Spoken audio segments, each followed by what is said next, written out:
Hello and welcome to this course on PowerShell and PowerCat hacking with Windows tools. In this course, we'll dive deep into PowerCat, a tool that uses PowerShell for network exploitation, reverse shells, and reconnaissance, all with the Windows environment. PowerCat is a PowerShell-based network utility that allows us to create reverse shells and perform network reconnaissance. What sets PowerCat apart is that it works entirely within the native Windows environment, making it less detectable by traditional defense mechanisms. This makes it especially useful for penetration testers and ethical hackers. In this course, we'll cover how to use PowerCat for setting up reverse shells, which is how to open communication channel between the target machine and the attacker system, network reconnaissance, meaning techniques to map out and gather information about the network, data exfiltration, which is how to stealthily transfer data from the target machine. And you might wonder, why PowerShell? The answer is simple. PowerShell is already on every Windows system.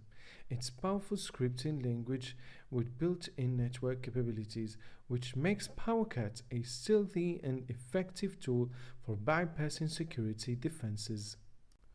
By the end of this course, you'll have the skills to master PowerCat for reverse shell creation, leverage PowerShell for network penetration testing, and understanding how to use PowerCat for stealthy network operations. So, let's begin our journey into the world of PowerCat and start mastering how to use PowerShell for network hacking and testing. Ready to begin? Let's go. Now, PowerShell is a lightweight, script-based tool that brings netcat-like functionality to Windows systems. Written by Bessie Mourinho, it's ideal for red teamers and pen testers who want to avoid dropping heavy binaries. With PowerCat, you can establish reverse shells, set up listeners, or transfer files all in a single PowerShell script. It's especially useful in environments where traditional tools are blocked or where stealth is critical. To start using PowerCat, you can load it remotely using a one-liner PowerShell command with IEX and download string. Alternatively, if you already transferred to the script to the target, use --sourcing /PowerCat.ps1.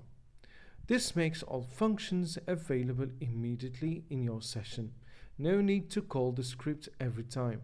Just remember, once the session closes, you'll need to reload it. To see available options and modes, just run PowerCat --H. Once the PowerCat script is on the target system, you can load it locally using the command here. This loads all functions into your current PowerShell session. If the host has internet access, you can skip file transfers and load it remotely using the script mentioned on the screen here. Either way, once loaded, you can use the PowerCat function just like a built-in command. Keep in mind it only lives in memory, so you'll need to reload it if the PowerShell session ends. PowerCat can transfer files between hosts using its own functionality. In this example, Alice sets up a listener using netcat on port 443, ready to receive the file PowerCat.ps1. On Bob's machine, PowerCat is used in client mode to send the file using the command here, PowerCat-C 10.11.0.4, and then we mention the port using -B 443, and then we mention the pathway to the file we want to send, -IC. This is the disk we want to mention, disk colon / uses /, and here we mention the pathway to the file PowerCat.ps1. Once the transfer completes, Alice stops the netcat listener and verifies that the file was received successfully. Here, PowerCat is used to exfiltrate a file named dump.txt from Morty's machine sent over to Riggs and saved as secrets_dump.txt. Rick listens on port 444 using netcat. Morty initiates a transfer with PowerCat using the -C, -B, and -I flags just like before.